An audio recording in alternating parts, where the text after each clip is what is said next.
Mais faites le taire. Faites le taire avec Tom Villa. Bonjour Tom. Bonjour Jean-Marc, bonjour Julie. Et vous voulez participer à ce débat sur les séries télé? Bah oui, bonjour Alain Carazet. Bonjour Tom. Alors il y a une série qui cartonne en ce moment, c'est Game of Thrones.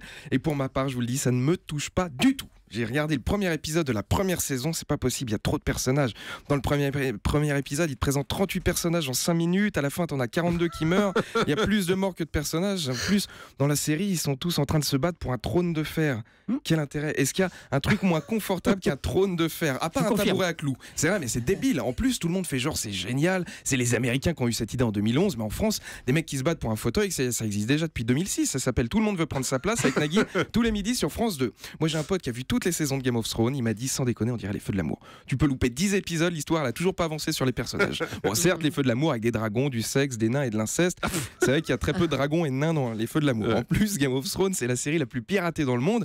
Évidemment, rien que pour la France, on va seulement diffuser la saison 4 alors qu'aux États-Unis, ils viennent de finir la saison 5. C'est comme le mec qui peut pas voir un match de foot, il enregistre, il pourra le voir que dans 6 mois, mais il veut pas qu'on lui donne le résultat, c'est débile.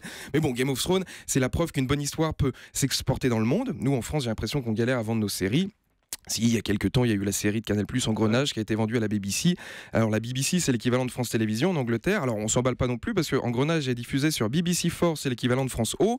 Non mais c'est la classe parce que c'est vrai que la dernière série française à avoir été achetée par la BBC, c'était Belle et Sébastien.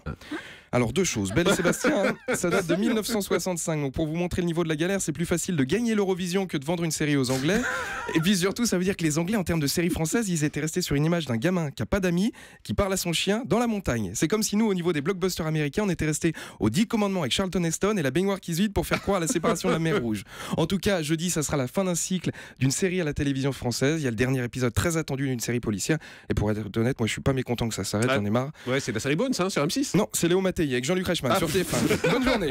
Merci Tom Villa, que vous pouvez aller voir sur scène à l'Apollo Théâtre à partir du 7 novembre.